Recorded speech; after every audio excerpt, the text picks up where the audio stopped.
ইনকিলাব মঞ্চের মুখপাত্র শহীদ শরীফ ওসমান হাদিকে গুলি করে হত্যাকারী প্রধান অভিযুক্ত ফয়সাল ও আলমগীরকে গ্রেফতার করেছে ভারতের পশ্চিমবঙ্গ পুলিশের স্পেশাল টাস্ক ফোর্স। এরই প্রেক্ষিতে সোমবার সকালে শহীদ ওসমান হাদির বোন মাসুমা হাদি এক প্রতিক্রিয়ায় বলেন, ফয়সাল একজন শুটার, তাকে গ্রেফতার করা হয়েছে, এতে আমরা কিছুটা আশাবাদী যে বিচার হবে।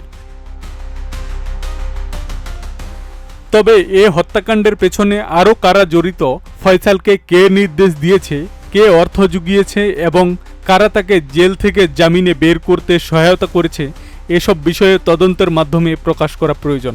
তিনি আরও বলেন, পুরো গ্যাং যেন সামনে আসে এবং জড়িত সবাইকে যেন বিচারের আওতায় আনা হয়। শুধু ফয়সাল যেন বলির পাঠা না হয়। ফয়সালের ফাঁসি দিয়ে অন্যদের আড়াল করা হলে তা কখনোই ন্যায় বিচার হবে না।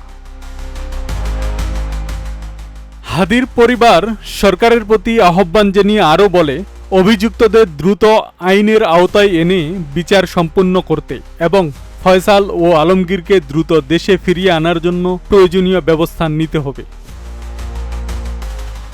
শনিবার রাতে ভারতের পশ্চিমবঙ্গের উত্তর ২৪ পরগনা জেলার বনগাঁ থেকেই ওসমান হাদি হত্যার প্রধান আসামি ফয়সাল করিম মাসুদ ও সহযোগী আলমগীর হোসেনকে গ্রেফতার করার কথা জানিয়েছে ভারতের পশ্চিমবঙ্গ পুলিশের স্পেশাল টাস্ক ফোর্স। ইনকিলাব মঞ্চের আহ্বায়ক শরীফ ওসমান হাদি হত্যার ঘটনায় তার পরিবার শুধু ফয়সাল নয়, এ ঘটনার সঙ্গে জড়িত সবাইকে আইনের আওতায় এনে দৃষ্টান্তমূলক শাস্তি দেওয়ার দাবি জানিয়েছে।